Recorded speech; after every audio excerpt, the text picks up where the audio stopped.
आप सभी को राधे कृष्ण। आज के वीडियो में आपके लिए एक बहुत ही अच्छी कहानी लेकर आई हूँ। अगर आपको ये कहानी पसंद आए तो आप कमेंट बॉक्स में कुछ भी शब्द लिख सकती हैं, जिससे मुझे पता चल जाए कि आपको ये कहानी पसंद आई है। अब चलिए कहानी शुरू करते हैं। दुख तो हम सभी के जीवन में आता है और हम सभी सोचते हैं कि हमारा दुख से पीछा छूट जाए, तो उसी पर आज की कहानी आधारित है। एक व्यक्ति अपने गुरु के पास गया और बोला, गुरुदेव, दुख से छूटने का कोई उपाय बताइए। शिष्य ने थोड़े शब्दों में बहुत बड़ा प्रश्न किया था। दुखों की दुनिया में जीना, लेकिन उसी से मुक्ति का उपाय भी ढूंढना बहुत ही मुश्किल प्रश्न था। गुरु ने कहा कि एक काम करो, जो आदमी सबसे सुखी है उसके पहने हुए जूते लेकर आओ, फिर मैं तुझे दुख से छूटने का उपाय बता दूंगा। शिष्य चला गया। एक घर में जाकर पूछा, भाई तुम तो बहुत सुखी लगते हो, अपने जूते सिर्फ आज के लिए मुझे दे दो। उसने कहा, कमाल करते हो भाई, मेरा पड़ोसी इतना बदमाश है कि क्या कहूँ।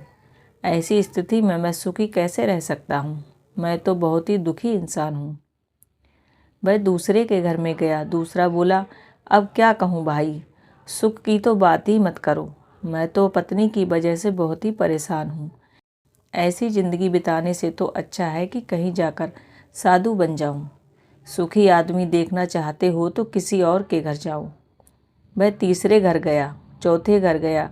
किसी की पत्नी के पास गया तो वह पति को क्रूर बताती, पति के पास गया तो वह पत्नी को दोषी कहता, पिता के पास गया तो वह पुत्र को बदमाश बताता, पुत्र के पास गया तो पिता की वजह से खुद को दुखी बताता। सैकड़ों हजारों घरों के चक्कर लगा आया। सुखी आदमी के जूते मिलना तो दूर, खुद के ही जूते घिस गए। शाम को वह गुरु के पास आया और बोला, मैं तो घूमते घूमते परेशान हो गया, ना तो कोई सुखी मिला और ना ही सुखी आदमी के जूते। गुरु ने पूछा, लोग क्यों दुखी हैं, उन्हें किस बात का दुख है। उसने कहा, किसी का पड़ोसी खराब है, कोई पत्नी से परेशान, कोई पति से दुखी, तो कोई पुत्र से परेशान है। गुरु ने सुख के कुछ सूत्र बताए।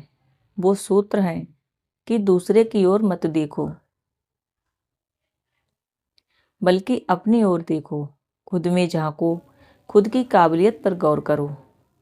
प्रतिस्पर्धा करनी है तो खुद से करो, दूसरों से नहीं। जीवन तुम्हारी यात्रा है, दूसरों को देखकर अपने रास्ते मत बदलो। खुद को सुनो, खुद को देखो, यही सुख का सूत्र है। जो व्यक्ति इन सब बातों को समझ लेता है वह दुखी नहीं होता। शिष्य बोला कि महाराज, बात तो आपकी सत्य है, लेकिन आप यह बात मुझे सुबह ही बता सकते थे, फिर इतनी परिक्रमा क्यों करवाई। गुरु ने कहा कि सत्य सबको सीधा नहीं पचता। अगर यह बात मैं तुम्हें सुबह ही बता देता तो तू हरगिज नहीं मानता। जब स्वयं अनुभव कर लिया, सबकी परिक्रमा कर ली, सबके चक्कर लगा लिए, तो बात समझ में आ गई। अब ये बात तुम पूरे जीवन में कभी नहीं भूलोगे। जीवन तुम्हारी यात्रा है, दूसरों को देखकर अपने रास्ते मत बदलो।